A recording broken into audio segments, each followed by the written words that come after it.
Hey, just finished up a day in the Prepare For shop building today. Just want to talk about the Side Charlie Halligan. Had a few people asking me my thoughts and feelings about this bar, so thought I'd share them out.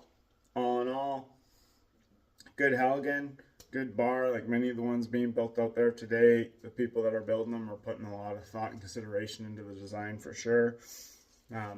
Adz end, pretty standard 6 inches, 2 inches wide. Nice gentle curve on there. Seems to work in and around the doors just fine. It's nice that it's straight on both sides, especially on the outside edge. We don't have that taper, so it really limits the roll you get when you're using the bar with the full mechanical advantage. Pick is following a pretty similar curvature, so it's nice and easy to tent the bar in and around, get that little extra leverage with that maneuver. The shaft itself is a round shaft, solid steel round shaft. It does come with some knurling in the center for sort of grip in the carry. You can see I've added some hockey tape. Being that round smooth shaft, I found I needed that extra bit of grip in the typical working areas of the bar. Long-term solution, you could use something like the Fire Mall grip tape, but just for trialing this over the last couple of months, hockey tape's been holding up in there, though it's definitely started to take a bit of a beating from all the reps being put in on it. You come down to the forks, really nice big forks. I like these forks a lot. Broad shoulders to be struck, and just nice, good curvature on that forks to get in and around the doors. You can see these forks have a really large gap, which is good for the key and knob lock pulls and everything like that. One place that I've found that this comes into play and has a bit of effect is there's so many axes out there today, such as like the original Council 8-pound axe that came with the top notch.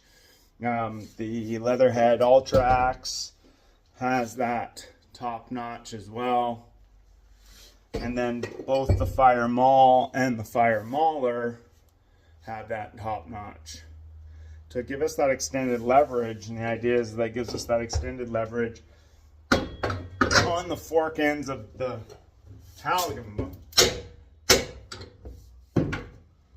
What you'll find with that larger,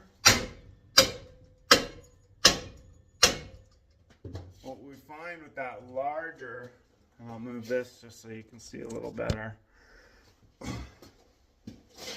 With the larger forks there, when I come in to get a lock, if I put the mauler in striking side this way, I can't engage at all on there.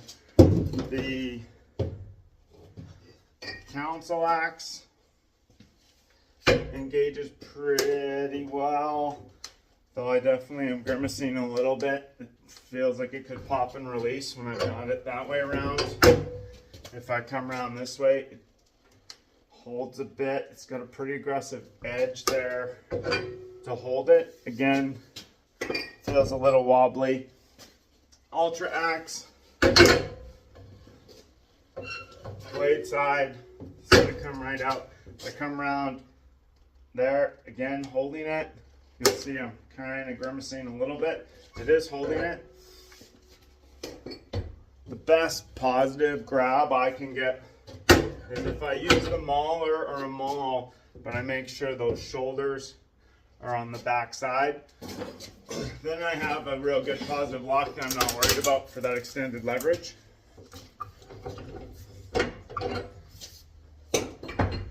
That's really the only thing I can say about that.